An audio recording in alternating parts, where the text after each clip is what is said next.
Hello and welcome to the Not the Old Firm YouTube channel.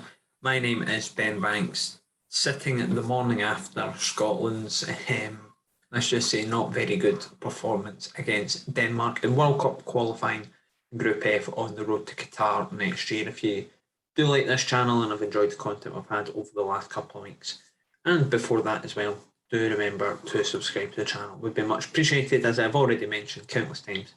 We are pushing for 1,000 subscribers, and it would be a massive help if you could help us with that. So please do hit that button, and a like on the video would be much appreciated.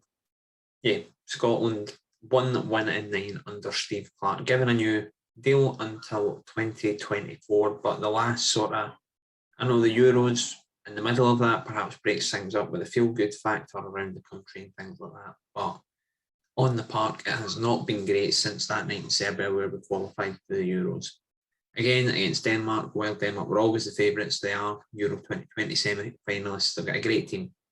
Scotland made it far too easy for them. 2 goals in the first 15 minutes for them, and pretty much sealed the victory. 1 in the 14th, 1 in the 15th, and that was that. Craig Gordon left pretty helpless, and to be honest, if it wasn't for the Hearts #1, now New Scotland #1, then it could have been a lot worse.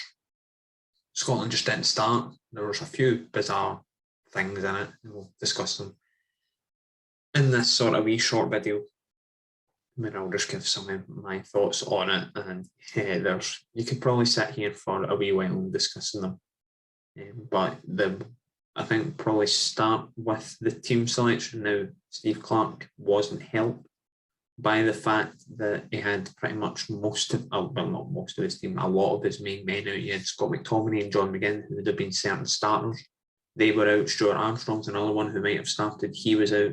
Greg Taylor, James Forrest also out. Stephen O'Donnell, Nathan Patterson, Kevin Nisbet as well. So an abundance of injuries, and you'd have to say that I don't think all of them are particularly starters, but I think you could have guaranteed that Stephen O'Donnell, Scott McTominay and John McGinn would have been certain starters in Denmark, and I think you missed pretty much all of them. I know people want to lament Stephen O'Donnell's performances on the international stage. I know Nathan Patterson missed out as well. He's going to be the heir to the throne, if you will, but at least it looks that way. At right back for the national team, missed Stephen O'Donnell hugely, which, you know, I wasn't surprised saying that, but I think maybe a few others were. Andy Robertson, I think everything raised a few eyebrows. It looked as if Ryan Fraser, Steve Clarke in the build-up said Ryan Fraser was the obvious choice for right wing back, but Kieran Tierney was moved to left wing back, and the back three consisted of Grant Hanley, Scott McKenna and Liam Cooper, with Andy Robertson in right wing back, and it was all over the place in the first half. Kieran Tierney looked a bit off at left wing back. You had probably expected him to fit in, but I suppose it is slightly different to the role he's playing at Arsenal, and it's certainly different from the role he's played in this Scotland side. So he get caught out for Daniel Vass's first goal. Andy Robertson was given a torrid time on the right hand side.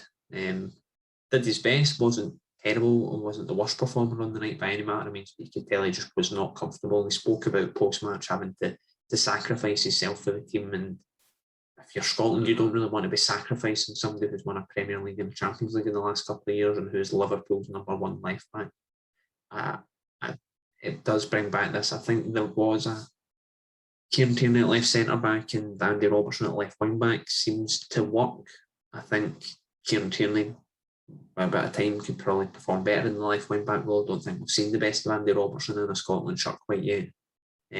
But yeah, I just didn't think it worked at all. And the back three looked a bit shaky. I thought Grant Hanley had a fairly decent game again. Was a threat up the other end and did what he could with the Denmark attacks that were coming his way. And Scott McKenna and Liam Cooper, perhaps were left a bit exposed at certain times, which is a bit of a shame. I think obviously Scott McKenna's defending at a good level, plays every week almost for Nottingham Forest, and is always winning plaudits down there. Liam Cooper, the same with Leeds United, captains Leeds United in the Premier League. You do wonder why these guys perhaps can't replicate their club form on the international scene. But yeah, it was a pretty poor night defensively. Craig Gordon, he is now Scotland's new #1. At least it looks that way. David Marshall's third choice at Derby County now, won't be in the squad until that changes.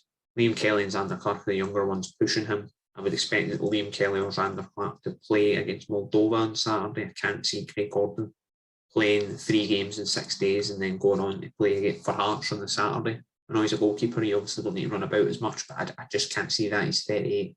And I would assume that the Austria game is going to be looked upon as the more important game. And probably won't be as busy on the Saturday. So I would assume Liam Kelly or Xander Clarke will get the chance to make their Scotland debuts in that game.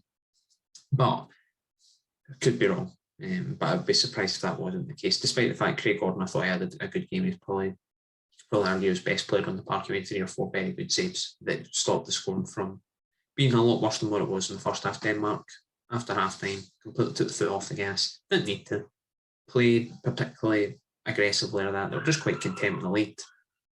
And if they managed to get in front, then if they managed to get further in front, then it would have been a bonus. Yes, that dog you can hear was me screaming at the TV last night. That's pretty much a high-pitched scream at the TV as things were going wrong.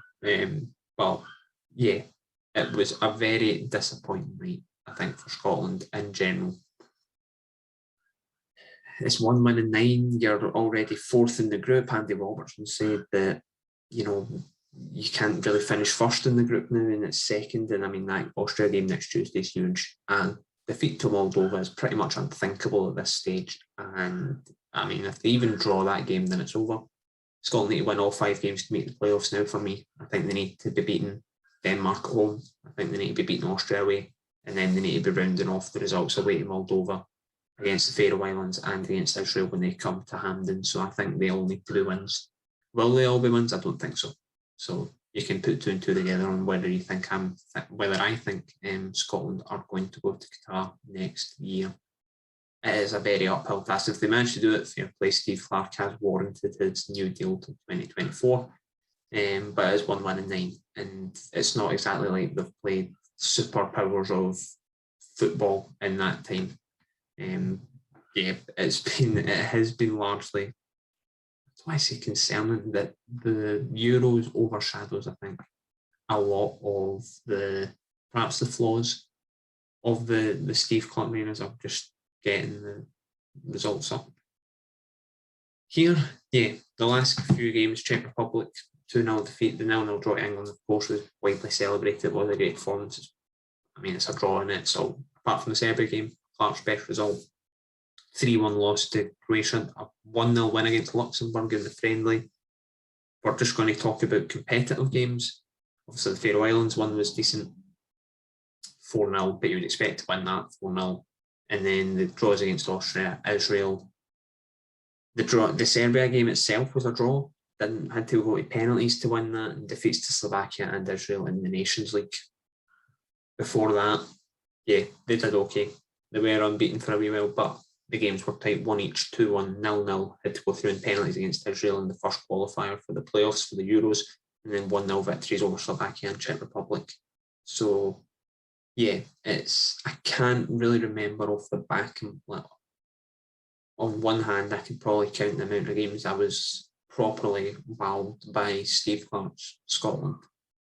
That's not me saying that I think he should be going, he should be packing his bags before the Moldova game or anything, but I think things do need to improve. It hasn't been great football to watch. And I think it's a great team, Scotland. I think Scotland have got a lot when everybody's fully fit. I think that should be remembered with this game. It was one of the best sides in the world for me now, at least in Europe anyway. Denmark are really strong, and there was a lot of injury problems, so that has to be taken into account. But I think overall, in games against the likes of Austria and particularly Moldova game, the Moldova game is going to be interesting to see how they deal with that. You would assume Moldova will come and put 10 men behind the ball and try and see what they can get from it. Will Scotland be able to break that down with the way they're playing now? Remains to be seen, because I think we have got an exciting team, as I said. If you do have, even in the squad you've got now, you've got Graham John again coming back into that, he'll make a massive difference in midfield. I'd like to see Kevin Nisbet get a start and see what he could do against a team like Moldova. And I think you could probably anticipate a few changes at Hampden on Saturday. But that's all I've got time for on this video. We hope you have enjoyed it. Then what will we have this week? We'll have the Hearts ownership video on Friday. We'll have that coming out, as well as we'll have a bit on, don't know why I said a bit about 3 times then. But we'll have a video from Dundee. We were at Dens Park yesterday for the briefing with James McPake, who gave a pretty detailed rundown of Dundee's transfer window and spoke to new signing Lane Griffiths as well. So it probably merits a video while it's a bit quieter on the international break. So that will be out on Saturday morning, and then we'll have the Moldova reaction on the Sunday morning, and then it will be the Austria reaction on the Tuesday night. Probably we'll do that because it is probably the game of most importance, or Wednesday morning at the latest, before we go back into the Premiership stuff. But that's all we've got time for on this. We hope you have enjoyed it. Do remember to like the video, subscribe to the channel, and until next time, take it easy.